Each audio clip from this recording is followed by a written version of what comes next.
লাশ বের করে এনে ফরেন্সিক করে আবার পরীক্ষা করে দেখেন যে সত্যিকারে কী কারণে কীভাবে এই মুগ্ধ আবু সাঈদীরা মারা গেছে। আমি যদি বলি যে প্রত্যেকটা হত্যাকাণ্ডের জন্য ইউনূসের বাহিনী দায়ী এবং এটা তার মেটিকুলাস ডিজাইনের অংশ, যেভাবে পুলিশ হত্যা করেছে সেইভাবে এই ছাত্র হত্যা, জনতা হত্যা, এই হত্যা করে লাশের পর লাশ পেয়ে লাশের পা দিয়ে তারপর ইউনূস ক্ষমতায় এসেছে। কাজে একদিন এর জবাব এবং বিচার হবে। আজকে গরিব মানুষগুলোকে বঞ্চিত করা হচ্ছে। যে বাজেট আমি দিয়ে এসেছিলাম সেই বাজেটের একটা টাকাও আমার ওই গরিব বিধবা স্বামী পরিত্যক্তা তারা কিন্তু পায় নাই। এখন আবার নতুন বাজেট করে সব নাকি দেবে। ওই ওই বলে না যে কাজির গরু খাদায় আছে গোয়ালে নাই, ওই দেবে বলে টাকা রাখবে, সে টাকা তারা মেরে খাবে, গরিবের কাছে পৌঁছাবে কিনা সন্দেহ। যাই হোক, আমি এটুকু বলতে চাই যে এই দুর্বৃত্তপরায়ণতা থেকে দেশকে রক্ষা করতে হবে। তার জন্য অনেক হয়ে গেছে। আওয়ামী লীগের নেতাকর্মীদের যেভাবে অত্যাচার করে যাচ্ছে, এই অত্যাচার আর সেই সাথে সাথে দেশের মানুষ কষ্ট ভোগ করছে। মানুষকে এখান থেকে মুক্তি দিতে হবে। কেউ ঘরে নিরাপদে ঘুমাতে পারে না, রাস্তায় নিরাপদে চলতে পারে না, সব থেকে মেয়েরা। আওয়ামী লীগ সরকার থাকতে, আমি থাকতে তো মেয়েরা রাত 12টা 1টা 1:30 পর্যন্ত তো আন্দোলন করেছে রাস্তায়। কই তাদের গায়েটা টোকা লাগতেও তো দেয়নি। তারা আমার পদত্যাগ চায়, আমি তাদের নিরাপত্তা দেই। এখন তারা বেরোতে পারে না কেন? কি স্বাধীনতা নিয়ে আসলো যে এখন আর ঘরের থেকে বেরোতে ভয় পায়? কেন ভয় পায়?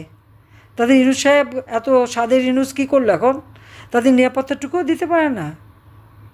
আর আমরা হলাম স্বেচ্ছাচার, আর তারা হলো খুবই ভালো যে তারও এক উপদেষ্টাকে সাংবাদিক প্রশ্ন করেছে কেন? প্রশ্ন নাকি কঠিন হয়েছে। আর কঠিন হয়েছে, কঠিন প্রশ্ন করলো কেন? সেই সাংবাদিকের চাকরি চলে গেল। আওয়ামী লীগের আমলে, আমার সরকার আমলে এই ধরনের ঘটনায় কয়জনের চাকরি গেছে তুলনা করে দেখেন তো। এটা কোন দেশে বাস করি আমরা? আমরা তো ক্ষমতায় ছিলাম, এরকম ঘটনা তো কোনোদিন ঘটেনি। টক শো করতো, যার যা মুখে আসে বলে যেত।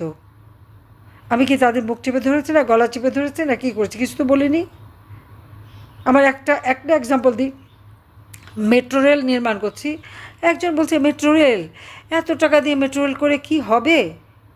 3,000 কোটি টাকা খরচা করলেই তো, বাস কিনে দিলেই তো ট্রাফিক জ্যাম কমে যায়, সেখানে এত টাকা দিয়ে বানাচ্ছে কেন?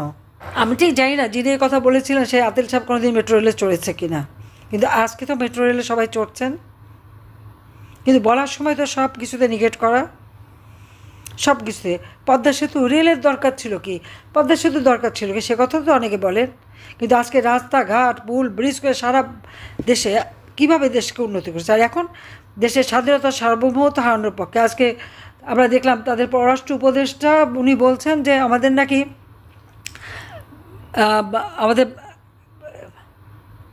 আমাদের যে সীমানা, মিয়ানমারের ওখানে সীমানা নাকি হারিয়ে গেছে। কেন হারালো? কই আমি ক্ষমতায় থাকতে তো কোনোদিন কথা আসেনি। আমাদের সীমান্ত রেখা তো ঠিক ছিল, সিকিওর ছিল। হ্যাঁ, ওখানে আরাকান আর্মি যাই করুক, বাংলাদেশের সীমান্ত সবসময় সুরক্ষিত ছিল। এখন সেটা সুরক্ষিত নাই কেন তার জবাবদিহি তাদের করতে হবে। আমাদের স্বাধীনতার সার্বভৌমত্বের উপরে কেন হাত দিচ্ছে? এটাই তো ইউনূসের খেলা, দেশটাকে শেষ করে দেওয়া, বাংলাদেশকে এক ধ্বংসের দিকে। অর্থনৈতিকভাবে ধ্বংস করেছে, সামাজিকভাবে মানুষের নিরাপত্তা হরণ করেছে, অর্থনৈতিকভাবে মানুষের মুখের গ্রাস কেড়ে নিয়েছে। এখন আমাদের সীমান্তটাও অরক্ষিত করে ফেলেছে।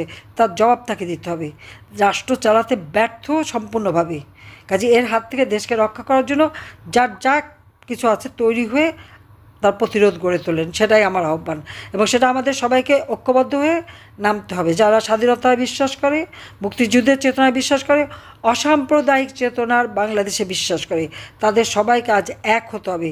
দেশের স্বাধীনতার সার্বভৌমত্ব রক্ষা করতে হবে। দেশের মানুষের আর্থসামাজিক উন্নতি করে আবার আমরা শান্তির দেশ হিসেবে বাংলাদেশকে ইনশাল্লাহ গড়ে তুলব। সবাইকে ধন্যবাদ। জয় বাংলা, জয় বঙ্গবন্ধু, বাংলাদেশ চিরজীবী হোক।